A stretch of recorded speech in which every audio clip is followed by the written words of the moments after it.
Hello, woman beings. I'm so excited to introduce today's episode to you. We are meeting with the legend, Linda K. Klein. She's an author. She is the founder and president of Break Free Together, and she is a purity culture recovery and deconstruction coach. We're going to talk all the more about all of those things. But Linda, first of all, thank you so much for being here. It's such an honor. Thank you so much for having me. I don't know that I've ever been called a legend before, so this might be my best intro ever. Well, you're a legend to me and a legend to us. And with all that being said, we're just going to dive right in. This is Woman Being, where we explore thoughts and opinions and have the freedom to change our minds. Without expectation or judgment, we will hold a safe space and support each other as we navigate together in the form of feminine. So for those of you who do not know Linda K. Klein, we reviewed her book actually earlier this season. It was at the beginning of season 2. Oh, yeah. Wow. That we reviewed Pure.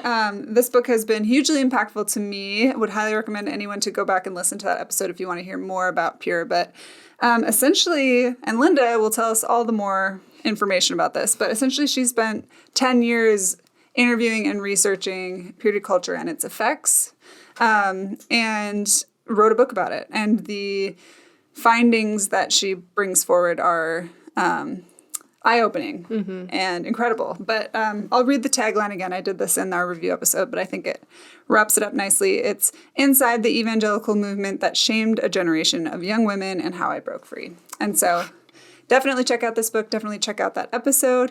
And while you're at it, you could follow us on Instagram. You could give us a review on Apple Podcasts, and you could subscribe on YouTube, Spotify, or whatever podcast platform you like listening to. And that would do us a huge favor. Yeah, you can. Also, Emma and Kellyanne are joined with me today, as always. Welcome, ladies. I'm so glad you're here. Yeah, thanks, Kelly. Happy to be here. Didn't mean to ignore you at the top there. That's okay. It's all about Linda today. It's all about Linda today. Linda. It's Linda Sunday. Okay. So Linda, as we've said, this book has been incredibly impactful for me, for us. I think a lot of people really appreciated that episode where we reviewed your book and talked about it. First question for you is, what made you want to start writing Pure? Like, how did you get inspired to bring this book together? Well, I mean, it's interesting. First of all, I heard you say I've been working on this for a decade, which I think is probably something that I said somewhere, maybe even in the book. At this point, it's now been 2 decades. It's been 2 decades. Oh, wow. So which is completely... Is that true? I did the math the other day. And I started when I was 26. So it's been almost 2 decades. I'm 43 now. Wow. So this is a long-standing project. I think when I wrote the book, it had been 10 years of research, and then and then the work continued, right? But the work for me started before that, right? For me, this all started when I left the evangelical Christian church. And,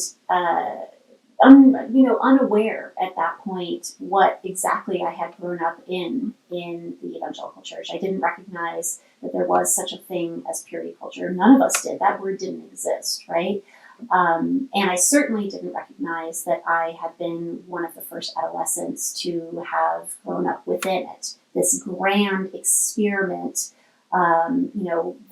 that was kind of based on a hunch that if we could shame young people into utterly suppressing all sexual thought and sexual feeling and sexual choices and inspiring sexual thoughts or feelings or choices in others via how we walk or talk or dress, if we could get people to push all that down, then the theory went, right?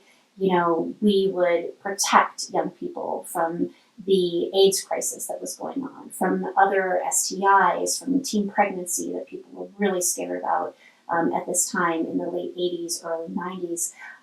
And then, as the theory went, right, they would get married in their heterosexual marriage and flip that sexuality on like a light switch, and everything would be fine and everyone would be safe.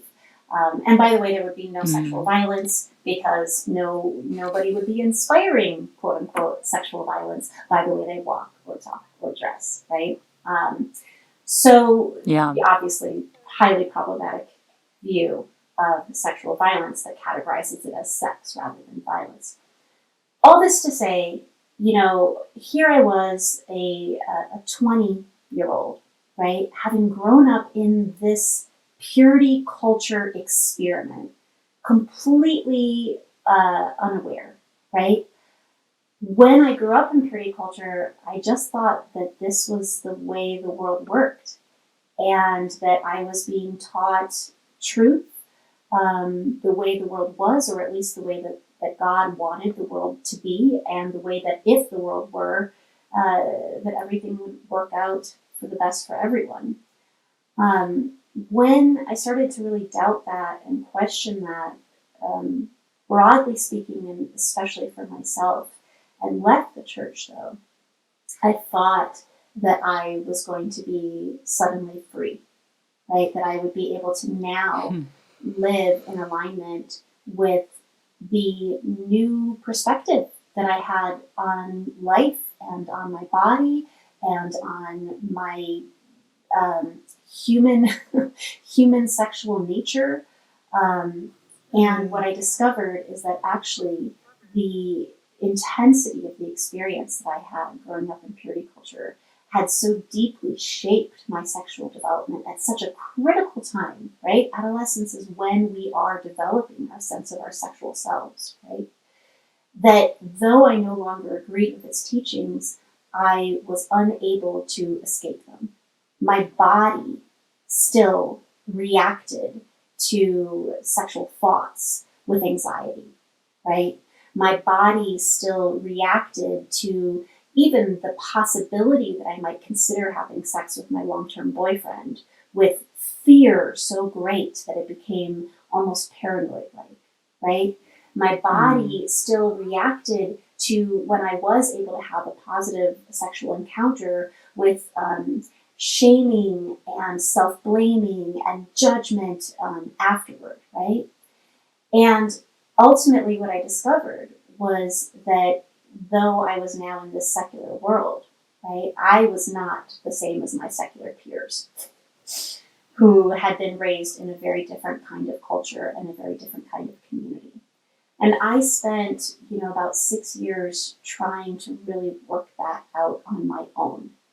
And it wasn't until I started to reach out to my childhood girlfriends from the evangelical church that I, had officially left, but I still had a lot of ties to, and to tell them what I was experiencing, that I started to understand how big this was. Because the wild thing is that even those of them who did everything exactly the way that they were supposed to do, who followed the formula to a happy, healthy life that we were given, right, were actually experiencing the same things I was.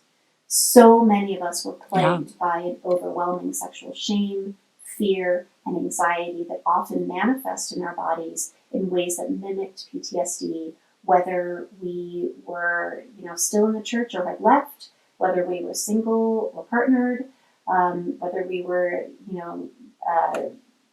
straight or members of the LGBTQIA community, and so on and so forth, of all the different ways in which our lives made us begin to be different from one another as adults, right? We found that our shared experience as girls meant that our inner lives were still startlingly similar.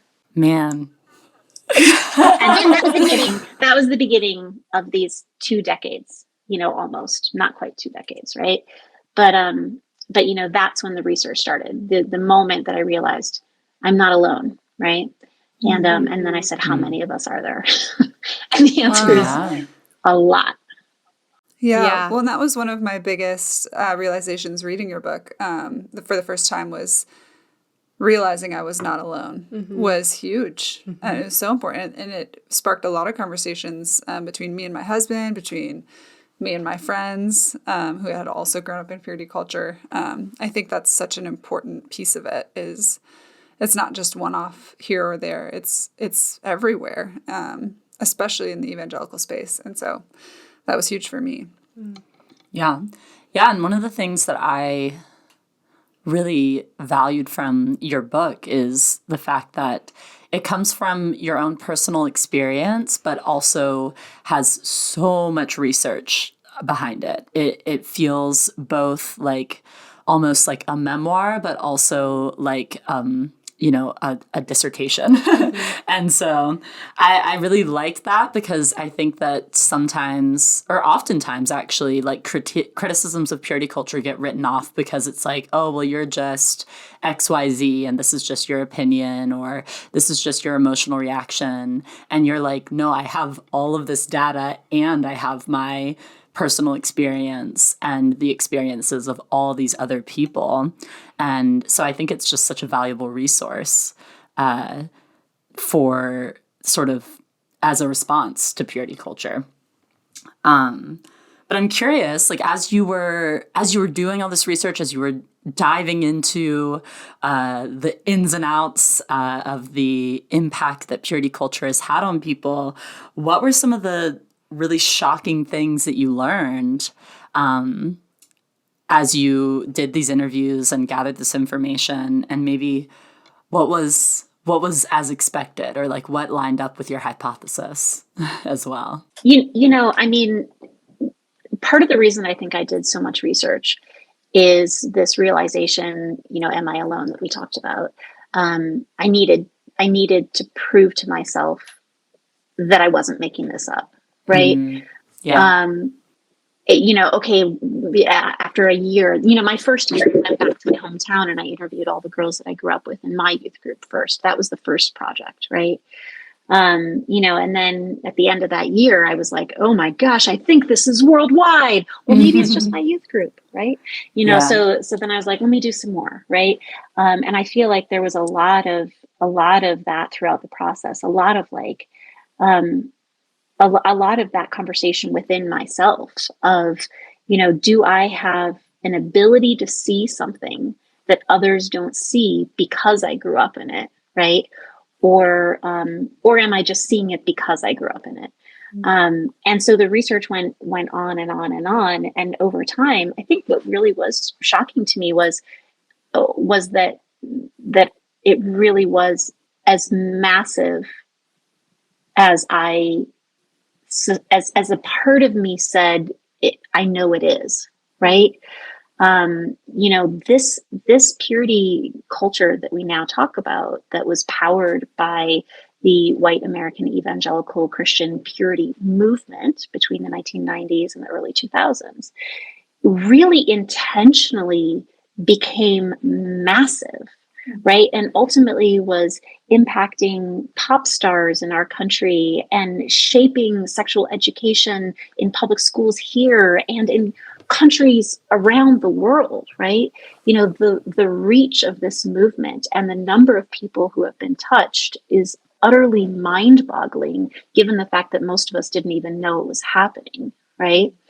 And the number of those people who have been deeply harmed in ways that are subtle in some cases, right? And that kind of go under the radar. And the person themselves might not even acknowledge until they hear someone else say it. And then they go, oh my God, why does that hurt so bad? Because that's my deep unspoken truth for my whole life, right? Yeah. And for other people, manifesting in ways that are impossible to ignore. Like I talked about these, the people are going to the hospital with panic attacks, for example, right? So I think that was startling to me. And I think it was even more startling to me when the book came out.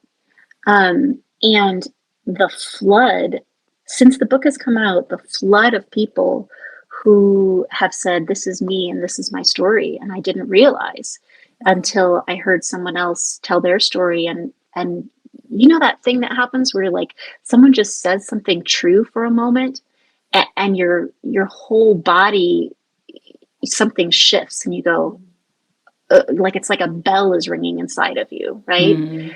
Yeah. It's like epiphany. Right. Yeah. An epiphany of like, that's my pain. That's my story. Right. It's been incredible how many people have had that bell ring inside of them, because of reading this book or the number of other things that came out. Right when my book came out, right around that same time, other things were popping too, right? And a lot of things have popped since. So there seems to be a kind of new awareness every day among people, and I think we're still just this is the tip of the iceberg in terms of how many people were touched by not just this purity movement that I talked about, but by the larger culture that enabled it, because these kinds of teachings around patriarchy and so on and so forth are just in the water of our culture. Yeah. It's like, even as you're saying this, like so many like sort of like pin drops on the map of like the way that purity culture has impacted our wider culture are just like popping into my mind. And like you talk about like it's seeping into popular culture. Sometimes it feels like evangelicalism is very isolated and very like contained, and people outside of it may not even know what the term purity culture means. But then it also affects so much. Like I think about an example from like us growing up is like the Jonas Brothers had purity rings, and it was a huge deal when they were no longer wearing their purity rings, and everyone was concerned because the Jonas Brothers might not be virgins anymore. Well, in their documentary, they kind of came out with how damaging that was for them, and how much like flack that they received from either wearing or not wearing the rings, and what people thought about it. Oh, yeah, no, that was hugely impactful for them, even. Yeah, and so like even things like that, where like these are like these, you know, at the time Disney Channel icons that really their sexual activity should have nothing to do with like who they are as musicians or actors or whatever, but it's still seeped in, and like that was that crossover because they grew up in a Christian home, and I think that their dad might have been a pastor even. But so something like that, or even I actually was watching an old episode of Keeping Up with the Kardashians the other day, and the Caitlyn Jenner, who was Bruce Jenner at the time, like got really upset because he found out that Kendall was taking birth control pills, and it was like not even because she was sexually active, but it turned into this whole thing, and like that feels very purity culture to me as well, as this idea that like this young girl, she was like a preteen at the time, I'm pretty sure, like is receiving this like line of questioning and interrogation from her father because she's taking a birth control pill. Like, even though that's like something that tons of women take for various reasons, it's this like instant jump to sexualization or to a concern about purity, even outside of like just Christian spaces. So it's steeped throughout our culture, especially as a quote unquote Christian nation, as people will claim that the United States is. It's like, well, if we're built on Christian values, then we like probably also inherit some Christian damage and a lot of Christian toxicity as well. Yeah. For sure. Yeah, I mean, the only reason that this worked, the only reason that purity culture and the purity movement that enabled it, the only reason that it worked was, and invisibly, like it worked invisibly, people didn't even know it was happening, was because it was very familiar rhetoric. It just was familiar rhetoric taken to new levels of extremity, right? Yeah. But it's not like when in purity culture it became agreed upon among people in evangelicalism, which was a massive part of our country, right? At that point, 25% of the country, right? Yeah. when it became mainstream to say, hey, even dating is a slippery slope to sin, and you shouldn't date anymore. You should instead court somebody for marriage with the full involvement of both sets of parents, right? When that really extreme, compared to what was happening in our culture previously, statement became kind of commonplace for a quarter of our country, it still didn't startle people, because that's actually, not wildly different than how people tend to think about sexuality in general, right? As this kind of slippery slope to something horrible, if not, if you're not looking at the world through the lens of sin, right? There are these teachings, were part of how we functioned in daily life, and have been for a very, very, very long time. And so it enabled, if that's the foundation, right? If that cultural foundation was already there, see how it shows up on camera, try to get those lines straight. Then you could take these more extreme teachings, stack them on top, right? And have people not even realize. So if the culture at large was getting like a dose of toxicity, right? We could then have people who grew up in purity culture swallow whole bottles of toxic, like sludge, known as these highly shaming sexual purity teachings, without people even really realizing. Wow. Yeah. Yeah. I mean, and it even makes me think of actually a conversation we just recently had on the podcast with Mike Mayashiro. He is now openly gay Christian, leader. Yeah. He runs a spiritual coaching company, and he has been a prominent figure in like evangelical community, especially within Bethel Church. And he has talked about how like the idea of, you are gay, so now that must mean that you are all these other things as well. And it's that same idea of the slippery slope. He has talked about how just because he has now come out and embraced his sexuality, that doesn't necessarily mean that he's like sleeping around with a ton of people and partying and all of these things. Those are the assumptions people make, because they're like, well, if you're gay, then you must also be XYZ. And it's like, well, that's a jump, first of all, to make. And that's this weird association that we have with anyone who like decides to embrace their sexuality, whether that's homosexuality or otherwise. Women who decide to like embrace their sexuality who are heterosexual even receive the same idea of like, oh, well, if you're okay with this, then you must be okay with all these other things. And it's not that that's not true or that is true, but it's this idea of assuming and then thinking that you're tumbling in some way.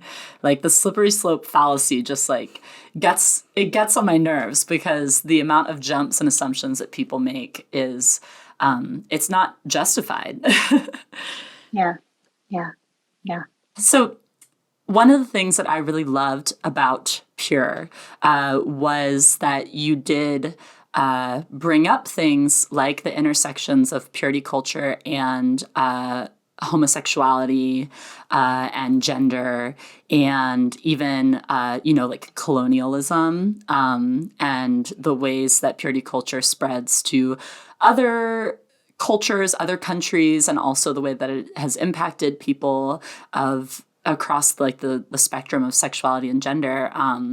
But I'm curious, since you, at the time of writing the book, had 10 years under your belt of research and study behind this, and now are approaching 20 years of that. Is there anything that feels maybe like dated from the book to you? Or I even feel like dated maybe is a harsh word, but is there anything that you feel like you've progressed in, or that you've grown in or learned since writing the book that pertains to this topic of purity culture? Yeah, that's a great question. So certainly there there was a choice that I made, since you brought up specifically the intersectionality, there was a choice that I made at a certain point in my research to say, okay, I need to wrap my head around, some segment of this, right? Purity culture, I'm going to look at it through the lens of evangelicalism, though, you could look at it through also many other religious and secular lenses. These purity ethics go way beyond the purity, culture that was established by evangelicalism in this time frame, right? So that was one of the choices. Another one of the choices was to focus on people who were raised as girls. And that, certainly people have, different identities as adults, but that specific gender messaging for girls, right? Yeah. And another thing that I looked at that I narrowed my focus on for the book was on people who were raised in the white American evangelical Christian purity culture, right? Mm-hmm. So primarily white people or people who were raised within that white culture, and Americans. And I think that was a choice that I made for a reason, partially because I felt like there's only so much that I could wrap my head around, Sure. And I felt like, okay, I need to understand what this sizable segment of the population was experiencing or is experiencing, right? But I've done a lot more listening. I had done up until that point, and I have since done a lot more listening to people in these other segments that I didn't really speak to in the book, and in particular through the lens of race in this country. And specifically through the lens of people of color's experience in the white American evangelical Christian culture, right? Martin Luther King once said that the most segregated hour in America is, I believe, 10 a.m. on a Sunday, right? We tend to have highly segregated religious expression, right? And so, so the reality that the way in which some of these purity ethics are going to show up within a Hispanic community versus the Black church, et cetera, right? There are huge differences, right? However, within the white culture and the white community, right, there is, and that world where those things are taught, this very specific white expression of purity with its white supremacy and its nationalism and all the stuff that's baked into it, right? Mm-hmm. The intersectional marginalization that results in the lives of people of color is something that I definitely did not speak to as much as I needed to, right? The way in which it impacts a person to, for example, I've had a lot of white women say to me, I was afraid I would lose my purity, right? If I inspired a sexual thought in someone or something like that. Yeah. I've had a number of women of color say to me, I wasn't afraid I would lose my purity. I was pretty clear. I never had purity to begin with, right? Purity was reserved for white women. And I was never going to be able to really live up to that ideal simply by the existence of, my body, right? Yeah. So I think that, even with all the choices that I made about what to leave in and what to leave out, I would have, had I to do it over again, really made sure that even within that world of white American evangelicalism, if that was my narrow focus, in this era, right? I really would have liked to have spoken to the experience of what it's like to have grown up within that culture as a Black person, right? Yeah. Or any number of other bodies that are racialized and sexualized in very unique ways. Within our country and our culture, racism has sexual components, right? So, for example, Black folks are generally sexualized, hyper sexualized even, right? Seen as very, very sexual. which is one of the reasons why I think a lot of people felt like they would never really be able to be pure, because they couldn't escape their stereotype, right? Yeah. Whereas, an Asian man, for example, would be hyper desexualized, right? A Latino man hypersexualized, Latina is hypersexualized, right? Like all of these things, these conversations, none of these conversations are inextricable from one another, to be sure. But in particular, the conversation between race and sexuality and gender, these things are so tightly packed together that I think that it would have definitely benefited from spending more time with how tightly those things are packed, and really speaking to the differences among us, as well as our similarities, right? The similarities that everyone had who was raised in this culture was, everyone who I represented. There are some people who walk away from purity culture and say everything is just fine, right? Yeah. Interestingly, those people are often not willing to talk about how everything is fine, right? Their sexual life, etc., is like a black box, right? But there are certainly lots of people who who have very different stories, and very different lives, and very different forms of harm, and very different levels of harm, right? Though we all share this experience of sexual shame, fear, and anxiety, right?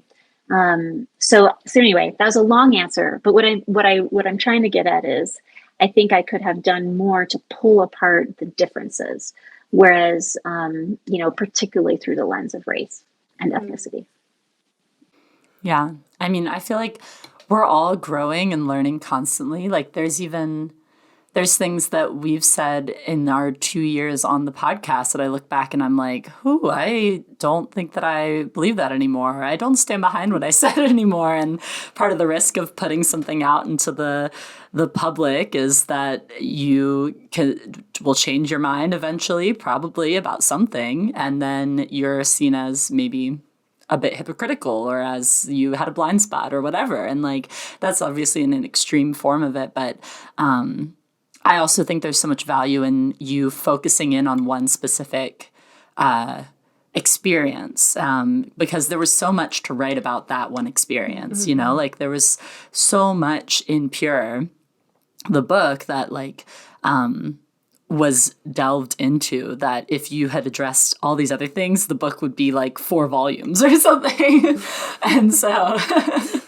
right, so which is part. I do think that you do have to make choices about things to leave out, because my concern was, when I was considering what to speak to and what not to, my concern was frankly not having a deep enough understanding, and falling into tokenism or something like that, right? Or into a surface level understanding that perhaps did more harm than good. So I do think that there is something powerful about knowing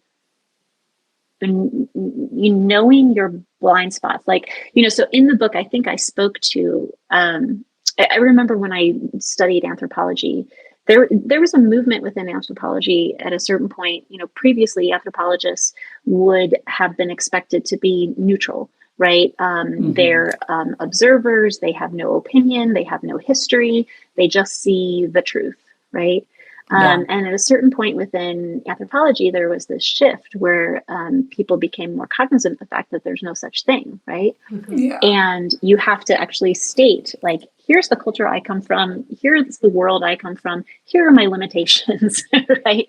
And the way in which I once had a professor describe it was, you can never see the ground that you're standing on, right? Maybe you can see all around you, maybe you can be an incredible observer, but you will never see the ground on which you stand, right? And so therefore it is important for you to name the ground upon which you stand, right? And so I spoke to making that choice in this book, right? And was trying to really name the ground upon which I stood. And in one chapter in particular said, here are all the stories that I'm going to allude to that I'm not going into in great depth here, but that deserve great depth, right? Which is where I talked more about the global experience and about the experience of people of various races in this country. And I think that now what has shifted for me, just to be personal, is, more and more the ground on which I stand has changed because, I am in an interracial family and have been for a long time, but that is changing me and it's changing the ground on which I stand. My husband is Black, my older daughter is biracial, African American and Latina, and my younger daughter is African American. And, the more that I live, the more that my being changes via my being part of a world that I did not have access to before, right? The more that I feel like I could have, the person I am now could have written with the depth and nuance that perhaps would have been desired or necessary, right? If that's my job to do, I don't know, right? I certainly don't want to speak for anyone who can speak for themselves, right? Sure. But to your point, we grow, we change, right? And one of the things that I think is cool about the process of deconstruction is that we were all raised within a worldview in which not only we were expected to have absolute certainty and every answer, right? But in which we were expected to never change, because to change is to say you were wrong before, right? And there's no wrong in evangelicalism. There's no learning, there's no growing. There's just a set of answers that you have to agree with at every point, at every moment. If you change your mind, you're wishy-washy, you're lukewarm, you're all the things that, are berated within that world, Yeah. And those of us who are finding a new way of being in the world, it has to be a new way of being that is softer, that allows ourselves to grow, and in some cases, to your point, to grow in public, as my friend Courtney Martin would put it, to make mistakes in public, to make choices in public that maybe have been necessary at the time, but that you would love to do differently today. To change your mind, to understand, to listen, and to be in a different place. This is what the new chapter is about. And I think oftentimes for a lot of people, when we first leave purity culture, what we're seeking for is a different set of answers. Okay, so that set of answers that I got in purity culture was, I accepted a binary in purity culture. I accepted that all that was good and the rest of the world was bad. Okay, now I'm leaving purity culture. I'm still accepting the binary. I haven't accepted possibility that maybe binaries themselves don't exist yet, right? So I'm just going to swap everything. I'm going to say all that was there was bad and all that's here is good. Okay, so what's everyone else doing? What's happening in this secular world? Oh, you're doing this? Okay, then that's what I should do. You're okay with that? Then I should be okay with that. Basically, we sometimes when we first leave an answer system, we look for another answer system. We look for another set of norms, another set of rules, another set of rights. And it takes time to really get to the point where we can say, like, actually, life is really complex. And I'm just going to do the best I can, day by day. And it's not going to look the same as anyone else. And it might not even look the same as myself in 2 years, right? Yeah. And that's a very different approach to living. and one that I think we were really shamed for growing up, Yeah. That was a long answer. Please edit that down. No, Linda, you are it's getting me beautiful. fired up. I love it. I'm like, yes, it is okay to change your mind. Not changing your mind is actually a sign of immaturity. Yes. You're sticking to the way that you've believed your entire life. Why is that something we want to do? Absolutely. And the and getting rid of binaries and like dualism is not a real way to operate in the world, because the world is more than just one thing or the other thing. Like I love it. So I'm like, you're preaching to me. I love it. Yeah, Linda, I really love what you said about kind of jumping from absolute to absolute, and that's something that I've tried to be very aware of in my own life, because if you do the Enneagram at all, I'm a 1, which means I love correctness and absoluteness. And if I'm not morally, just and accurate, the world is a mess. And so going from purity culture, from evangelical culture, from Christianity in general, of I always have the answer, I know what's right. I have looked for that absolute and that comfort as a tendency, as a human, as an anxious human by nature, in other places, in things like relationships or politics. Oh boy.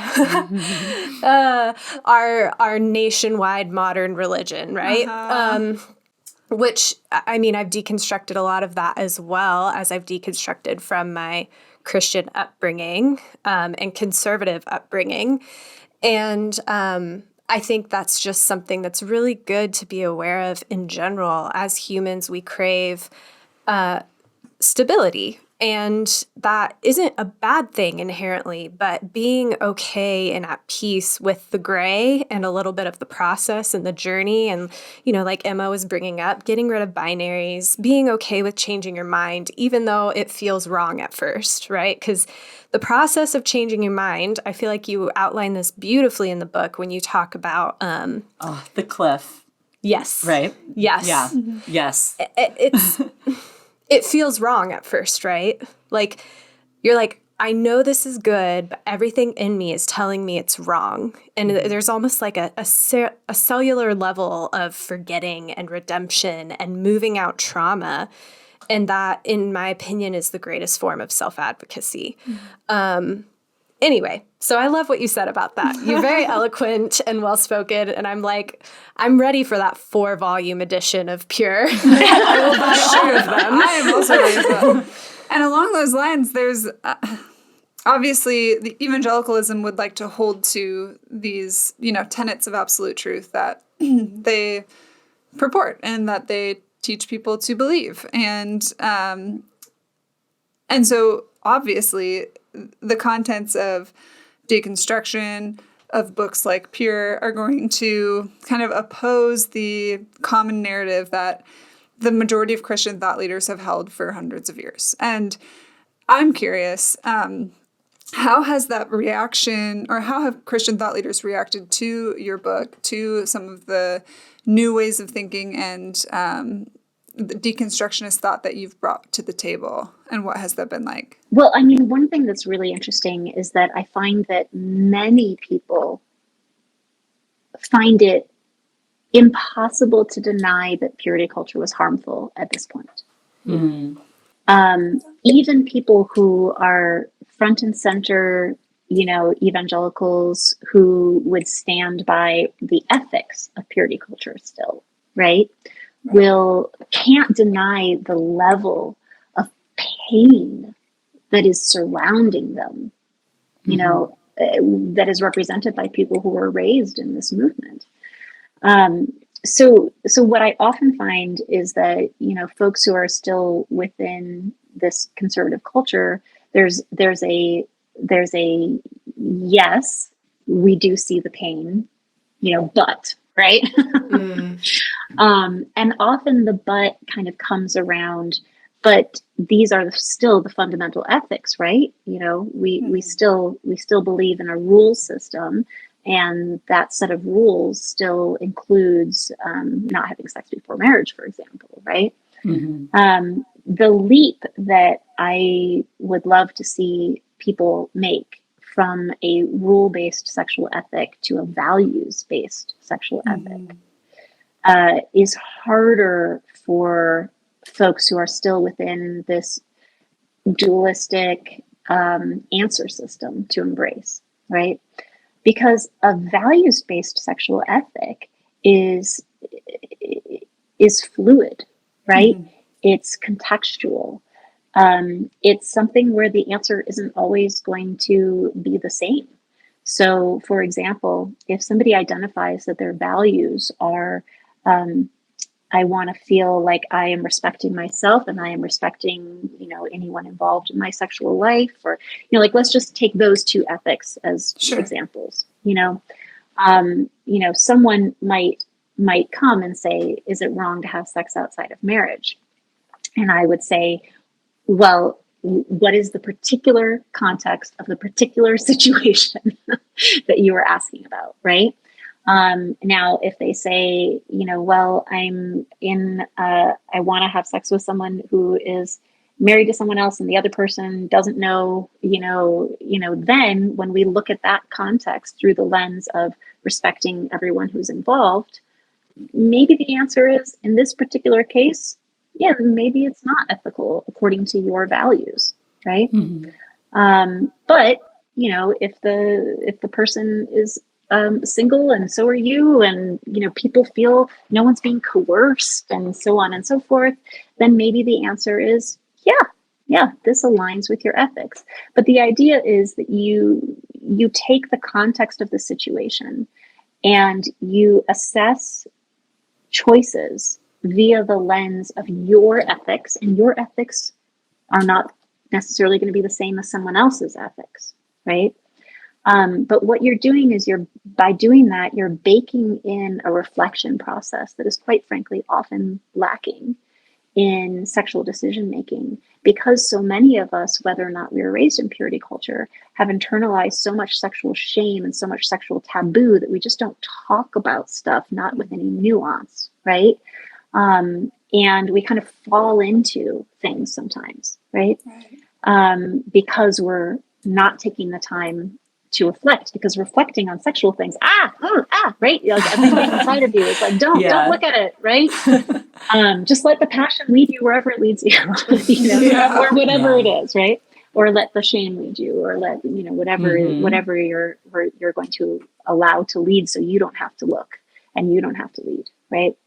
But so this is I think a really groundbreaking way of looking at sexual ethics, that if we were to actually teach young people that they could make decisions in their life, not just sexual decisions, but decisions in their life via the lens of their own carefully considered, carefully selected ethics and values, right?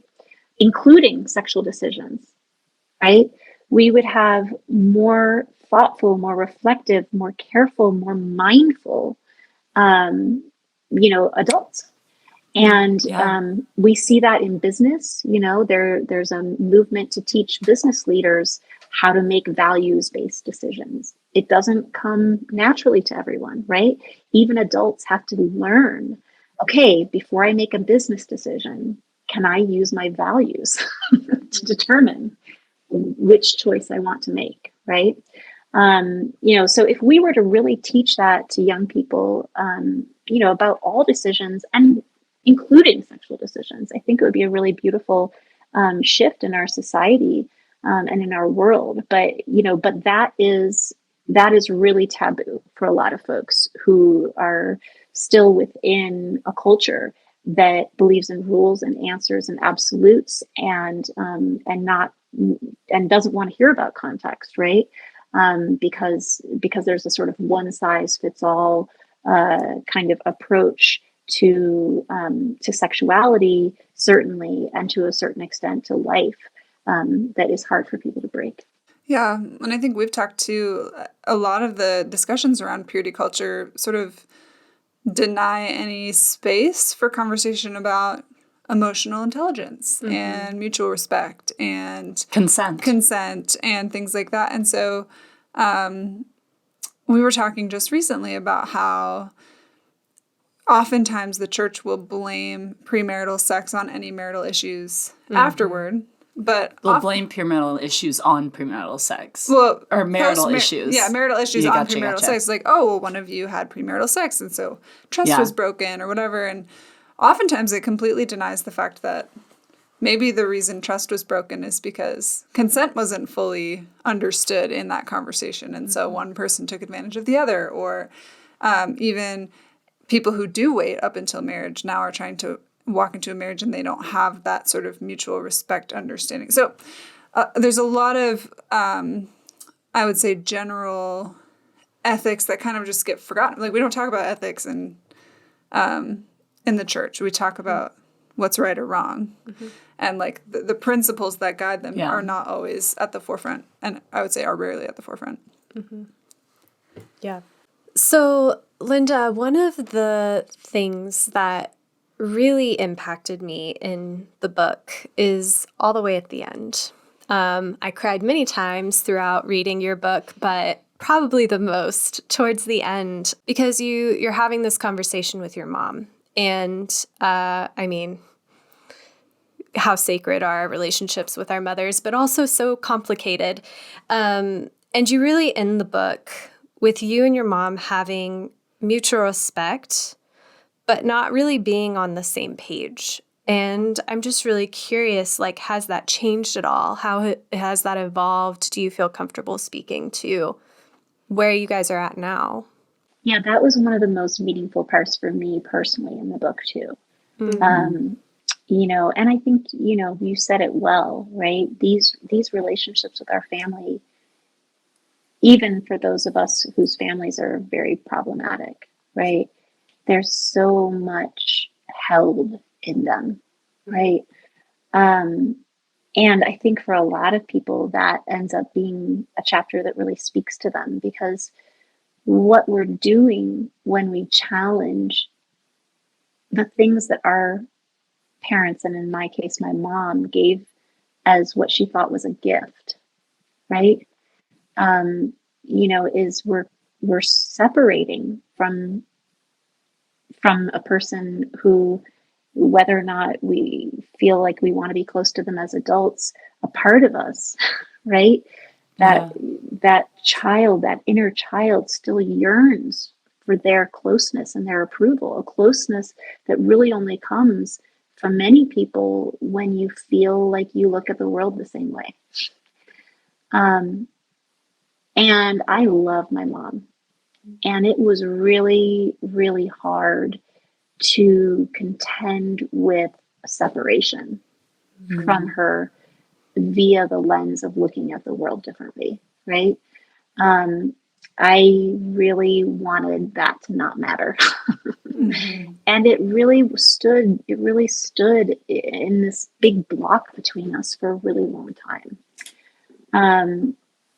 And, you know, I appreciate that she, unlike some other folks in my family, was willing to have the conversations with me over and over, year after year, decade after decade. And I do think that we are in a different place today. I don't think that we agree on a lot of these points, but it's not the block between us that it once was. And I think that that is in part because my mom has made peace with that in a way that I had already made peace with that. I was fine with us having different perspectives, right? She wasn't, right? And now she is. Something has changed. And part of what changed it was actually the release of the book. Once she really saw everything that I had to say, she was not as terrified by it as she had been previously. And I love this story. You know, she told me that, so in my community, right, that my mom and dad still go to the evangelical church. And so there are people who within that world who, you know, certainly see what I am doing as quite horrific, you know. So one day my mom was at the grocery store And this woman came up to her, the mother of a young person that I grew up with, went up to my mom in the grocery store and said, "Oh my gosh, I just wanted to say I am so sorry to have heard about Linda." You know? And like, "Oh, you must be so upset," you know?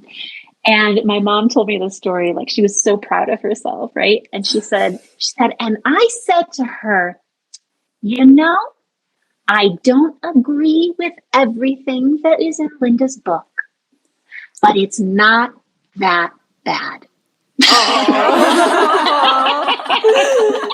Like she had like really had my back, you know? It's What a not cutie. that bad. And I think that, you know, that's sort of where we're at now. And it has taken a really long time to get to the point where she can say, "I don't agree with everything that's in her book, but it's not that bad." So, you know. Wow. And so, you know, so I appreciate that that it no longer feels like a gigantic block between us. Yeah, that's really good. And what a proper Christian response, you know? With like a little bit of spice. With like a little bit of sass. And I understand in the moment that probably felt really high stakes and like a really, really big deal. What a sweetheart and like how like precious.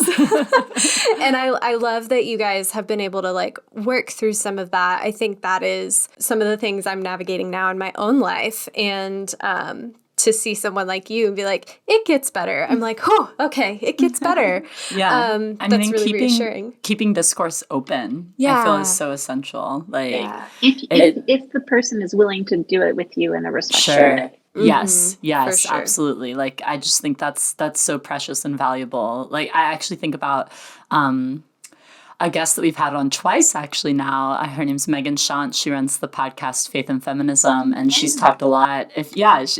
She's talked a lot about how she and her husband have had to cut a lot of ties between her and him and his parents because they refuse to have respectful conversation about all these things that they are dissecting and going through. So it's so beautiful that you and your mom have been able to maintain respectful dialogue and are able to walk in disagreement, but still like so much love and respect. But it's so real, like stepping out into that void or off the cliff or however the analogy goes. The question of, am I good? You know, like so much of the evangelical upbringing revolves around that. Like, am I good? Am I close to God? Does he still love me? Like, and that resonated so strongly with me. It's just this idea of like a parent's approval being so closely tied to that like core question that I think so many of us have. Yeah. And kind of being able to sort of internalize that for yourself and be able to like walk alongside your relatives or parents or people who are close to you who may not necessarily see things the same way, but being able to for yourself like answer the question, which at the beginning of the step off of the cliff is such a tender space to be in for so many people. That resonated a lot with me. Yeah, for sure. All of that being said, we've done, we've talked about 10 years of research to create a book. There's been 10 years since. I'm so curious, Linda, what are you doing next? Like, what's on the horizon for you? Do you plan to write another book? Is there going to be a 4-part series? What are you up to? I mean, I know you're counseling people through their deconstruction process and purity culture and helping so many people get through what is a true grieving process in a really tough time. So I'm curious, like, what you're up to. You're kind of catching me in a long liminal period, it feels like. There is so much work still to be done on this topic. And certainly via the coaching, I've been moving more into healing and solution, right? If the book primarily focused on what's the problem, how does it show up in our lives, right? These days, via the coaching and the nonprofit, I work on what's the healing, what's the solution, how do we recover? And so that is something that I think will be packaged in some way, shape, or form, at some point, right? Probably via the Break Free Together nonprofit. But it has been life-giving for me to continue this work via a new lens, right? Via the lens of how we get over, right? Of how we let go, of how we recover, of how we change, of how we heal. And so that is certainly a big part of my life right now. And I also am, I think that there is a new sort of deep dive into the next, big area to explore, that will go further than purity culture. Although I think that all these things are, for me, this is such a major part of my existence, right? Yeah. That gender and sexuality and who we are and these types of questions that are so central to purity culture, deconstruction and reconstruction, whatever I do next will still certainly be related in some way. So I've been taking a lot of notes on the what's next, but in the meantime, everything is very up in the air in my life right now. Our daughter was born at the top of the pandemic, and we have spent, the last 2 years trying to figure out, like, what does life look like for us now? Yeah. Like right now, you're catching me living in Denver for I'm not sure how much longer. All of our stuff is in New York City in storage, and we're kind of exploring like where are we even going to live, right? Like where does this family thrive, right? Yeah. And so anyway, so you're catching me in an in between, and we'll see how it all unfolds.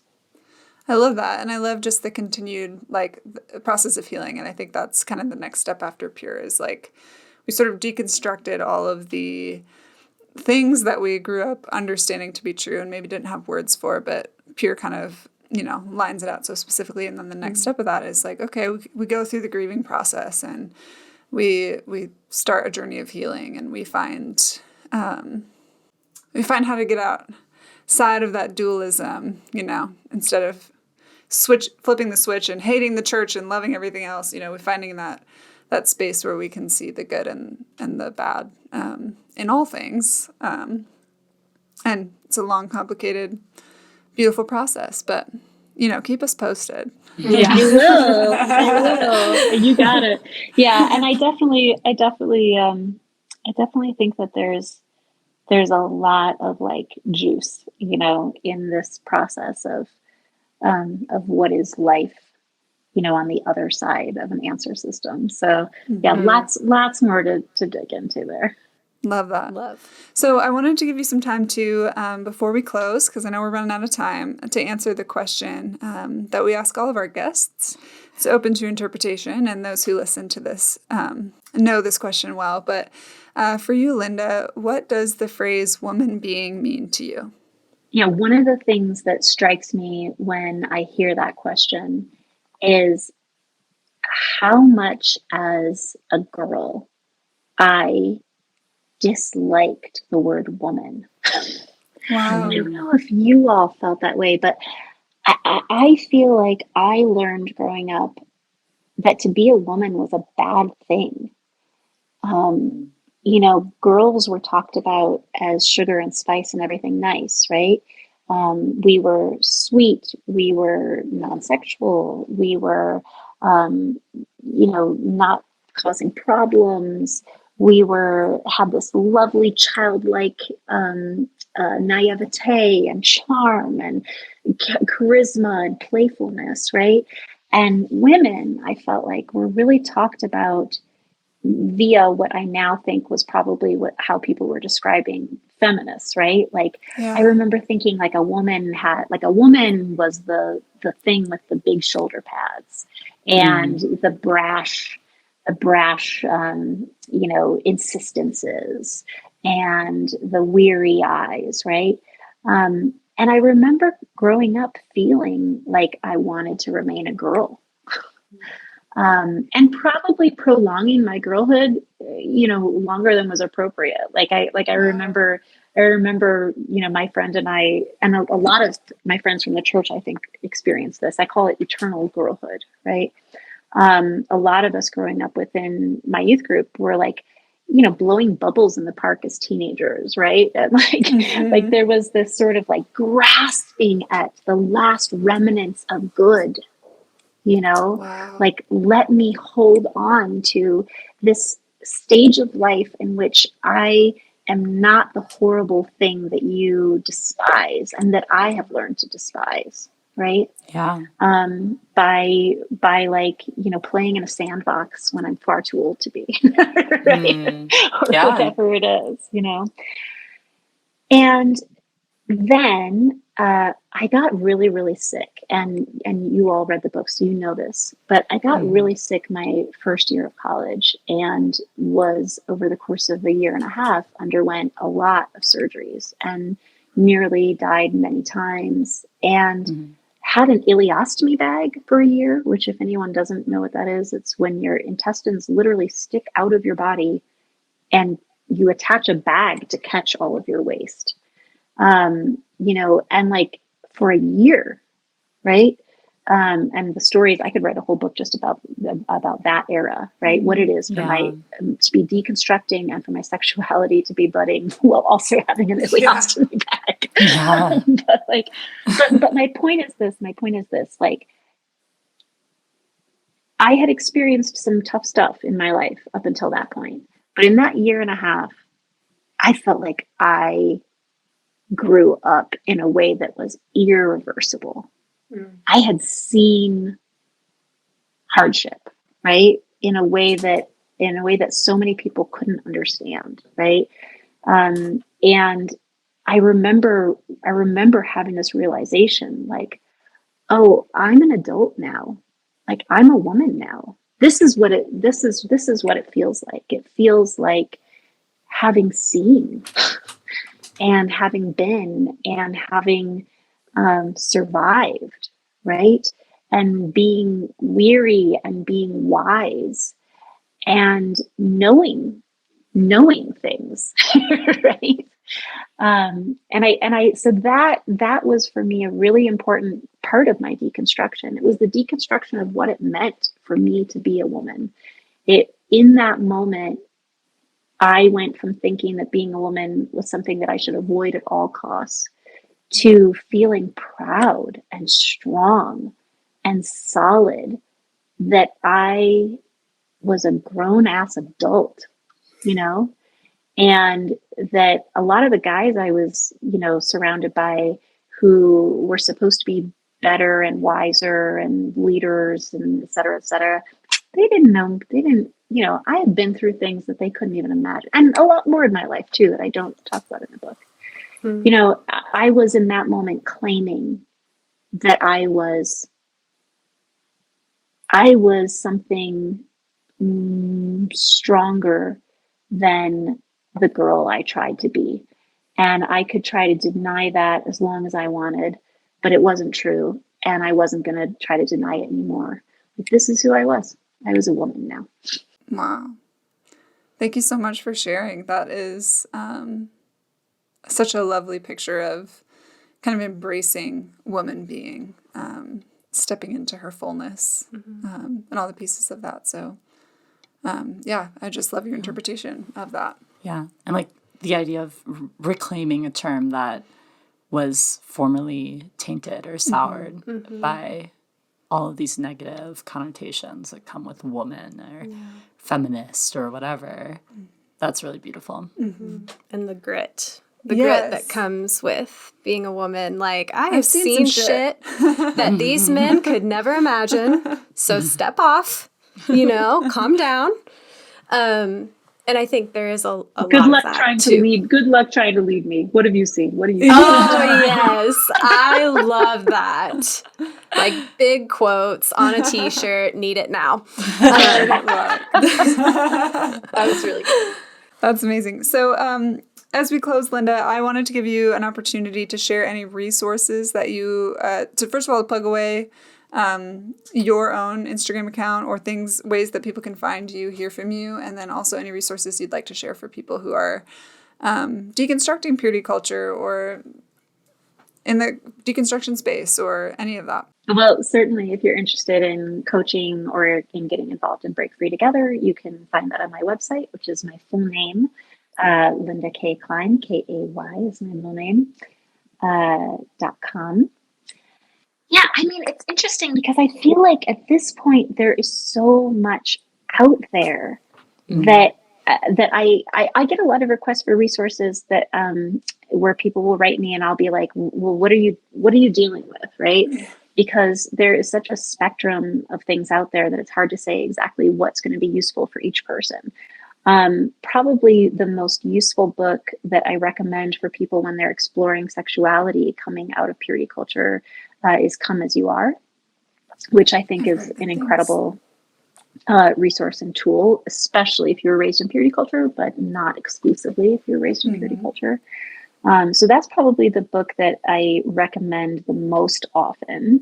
But feel free to send me a direct message on Instagram with the specific stuff that you're looking at, because there are a lot of resources out there these days. Love that. Love it. Yeah. Well, thank you so much for joining us today, Linda. Again, it's an honor to have you on. We've been dreaming about having you on for a long time, and reading your book was impactful to all three of us, and we have had such great conversations that have stemmed from it. And so, in so many ways, articulated the experiences that I lived through, and so it's been huge to hear that I'm not alone, to hear that I am good. All of those things. So, thank you so much. And before we wrap up, woman beings, thank you for listening today. As you know, you can find us on Instagram at Woman Being Podcast. We are also on all podcast platforms pretty much. Yeah. And if you find one that we're not on, let us know and we'll get on there. And we're also on YouTube. Please subscribe, like, and interact with us, because a lot of our podcast topics of late have actually come from you, the listener, giving us recommendations, sending us recommendations for guests. And we really appreciate it. And also just love the dialogue and the back and forth. So, with all that being said, I guess we can close today. So thanks, Kelly, Ann, and Emma for joining me. Always. Always a pleasure. That's what I should say. Not just always. And with that, we bid you adieu.